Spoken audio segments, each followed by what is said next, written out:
Good morning, good morning, good morning. Welcome to another edition of Marriage and Family Time. The Lord bless your life in Jesus' name. We want to start a new journey, a brand new journey. Thank God for yesterday being the first day of the month of September, and thank God that we are moving better this time.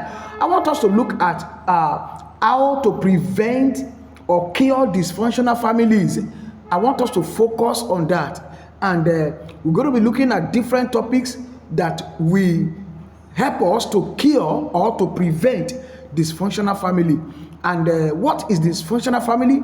Dysfunctional family is a family that is not really acting the way family is meant to act, where there are trouble, where there are misunderstanding that they cannot manage, where the goals of the family is there's no goal, no direction for the family, or maybe there is a direction from one angle, the other person is not understanding it, and everybody is just doing what he likes. That's a dysfunctional family. Where there's no love, where there's no unity, where there's no harmony, that's a dysfunctional family. Where the father, the mother are not united about purpose for the family, that's a dysfunctional family. So we want to see what we can do to prevent it or to cure it if it is happening already in some family. Shall we pray? Father, we thank you. Lord, we appreciate you for this moment. As we speak your word, we ask, speak to us in the name of Jesus.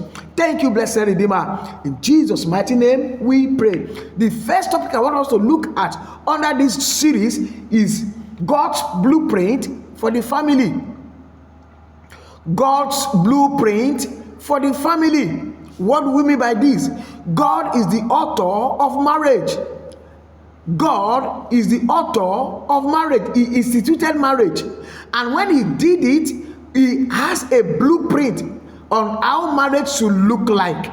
And which means anybody coming into marriage institution must have the manual, understand the manual of the one that created marriage. If you buy a new gadget, it comes with manual. You don't need to buy manual separate. As you pay for the equipment, the manual comes with it, and you use the manual to know how to set it up, how to manage it, how to use it, and so on and so forth. The same way, God is the one that instituted marriage, and we must be able to understand his blueprint in marriage. We're going to be reading Psalm 127, line 1, and the Bible says, except the Lord build the house, they labor in vain that builds it. Except the Lord keep the city, the watchmen waketh but in vain. No matter how brilliant you are, you cannot raise a functional home without God's blueprint. If you're a child of God, if you're a believer, you can't raise a functional family without God's blueprint. We all need it. You need it, I need it, we need it. And God will help us to abide by this in the name of Jesus. Every family has a function, a foundation rather. Every family has a foundation. Some families are built on culture. Yeah. Anything that negates their culture, the man will fire. It will fire anybody. So some families are built on culture. Some families are built on wealth. Some families are built on emotion. Some families are built on societal expectation. But the Bible makes it clear that unless God himself is the builder, the labors of the man will amount to emptiness. Whatever you are doing, if God is not in it, is effort in futility.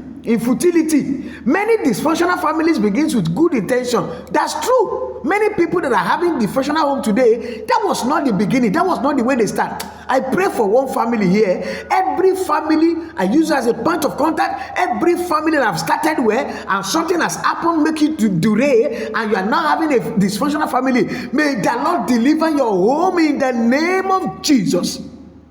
So you must have this understanding. Many dysfunctional families begin with good intention, but without God's blueprint guiding them, then there will be a problem. They ended up having a broken and frustrated home. A functional marriage is not a product of human wisdom, no, but divine alignment. A functional marriage is not a product of human wisdom. No matter how educated you are, no matter how brilliant you are, no matter how many days you spend in church. If you don't understand God's blueprint about marriage, then you have no business with good marriage. When God is at the center, is what provides direction. Which means what we're saying now is that a marriage where God is at the center, then His word will always give direction. His spirit will always provide wisdom. His presence will always sustain peace. And that's the essence of having God in your family. Without Him, every effort becomes a struggle. A dysfunction creeps in when couples build on pride, selfishness, and worldly patterns. If you are building on pride, you are building on selfishness and worldly pattern, whether you like it or not, dysfunction will creep in. What are the practical steps that we need to understand? Practical steps we need to understand. Number one, assess your foundation.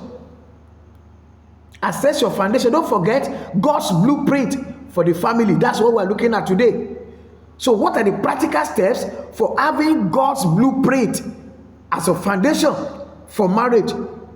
What are the practical steps for having God's blueprint for your family, your wife, your husband, your children? Number one, assess your foundation. Check it. Ask yourself, is our foundation built on Christ? Is Christ at the center of our home? Very, very important. Is our family vision built on God's word or on human ideologies? Did you build your home on God's word or human ideology? Ask this question. If your home is not built on God's word, it's not too late, sir. It's not too late, ma. You can invite the presence of God into your family. Christ can be at the center of your family. Number two, rededicate your home. These are the practical steps that can help you that can help you and help your family to understand God's blueprint and begin to practice it in your family. Rededicate your home. Take time as a couple to hand over your marriage and family to God in prayer. Anything you hand over to God, He will watch over it. So hand over your marriage to Him in the place of prayer. Number three, build with scripture.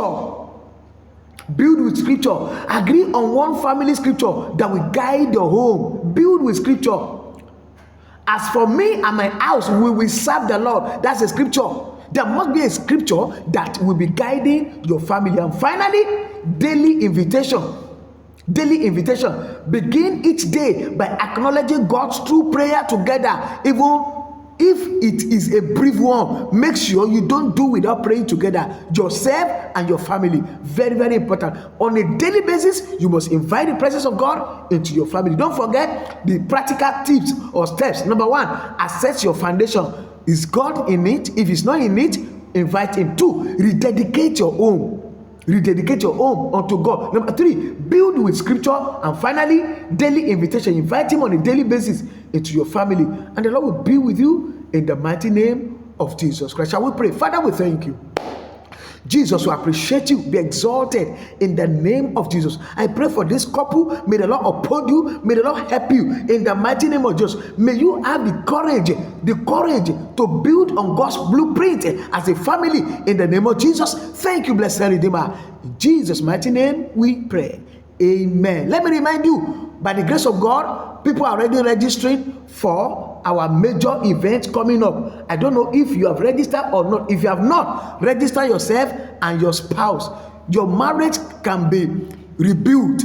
Your marriage can be restored. Your marriage can be revamped.